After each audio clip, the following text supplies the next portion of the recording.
weekend, everyone. Many of us are out and about with our pets because the weather is so fantastic. But one thing you have to keep in mind when you're out exploring the outdoors is our four-legged friends and foxtails. They can actually cause some really serious harm to your pets.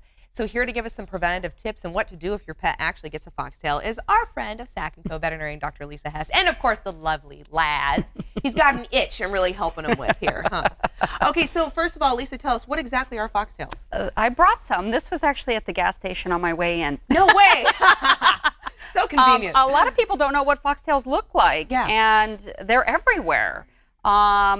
This is a big foxtail, and these burrs actually cause a lot of problems for dogs, mostly for dogs and sometimes for cats if they're out there eating them.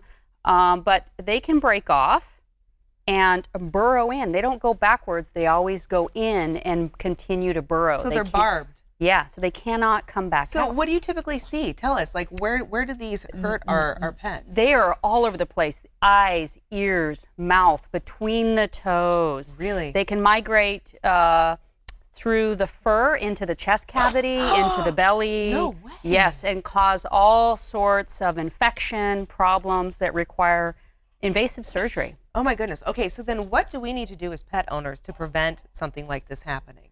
First thing is, avoid if you can. Yeah. If you see something like this and your dog's on a leash, go the other way. Okay. Don't let them chew on that. And by the way, chewing on grass is not great either, grass in general.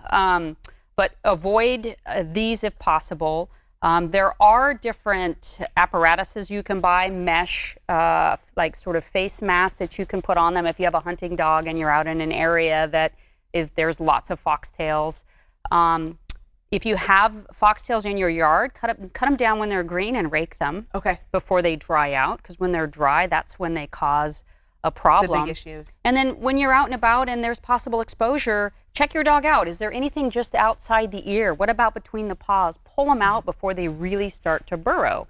And you can catch them. I mean, I've caught them in my own dog, but once they're in the ear or in the eye or in the mouth and they're already causing distress, they're pawing at their face or their eyes red or they're squinting, that's when you have to go to the vet, because then there's a medical issue if there's an infection in the ear, because these things come with bacteria that cause infection. And especially if you didn't even notice that it was buried into your, your pet's foot or perhaps in the ear, then it's going to sit and fester.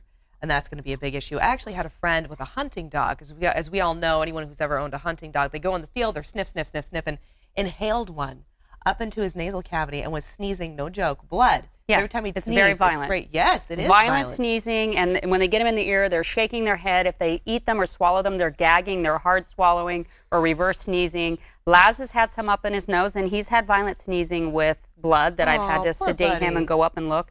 And you can't get them awake. You have to sedate them to go up in the nose and look. Often we have to sedate them in the ears or in the mouth to get them out. And sometimes if they're in the chest cavity or in the belly, that's a major surgery. And this is camping season. This is hiking season. So this is something really important for pet owners Just going to the be aware of. lake. Just going to the lake, walking down your hiking trail, maybe even in your neighborhood, right? Yeah. There's tons of grass fields everywhere. So avoid that. Yes, avoid this. Avoid that at all costs. And if you suspect that your pet may have something, a foxtail wedged in the ear or the eye, go to the vet. Don't mess around. Don't try to remove it yourself. Could you injure your pet further? You absolutely could, or miss pieces. Or if it's in the eye, you could miss the corneal ulcer that was already there, right? Oh, my goodness. Really important. If your pet's distressed, go to the vet. Go to the vet. Yep. Okay. Lisa, we always appreciate your advice. You are so priceless. Greatly appreciate it. And Laz is such a gentleman, such a good boy. Everyone, thank you so much for joining us here on Sac & Co. We always appreciate you spending your time with us.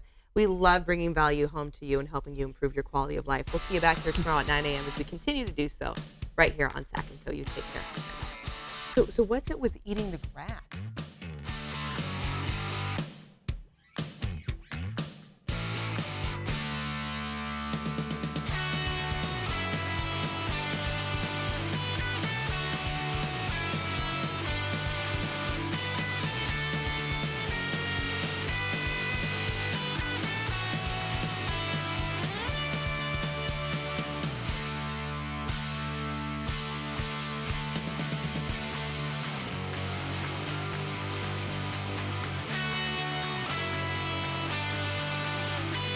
This interview involves commercial content. The products and services featured appear as paid advertising.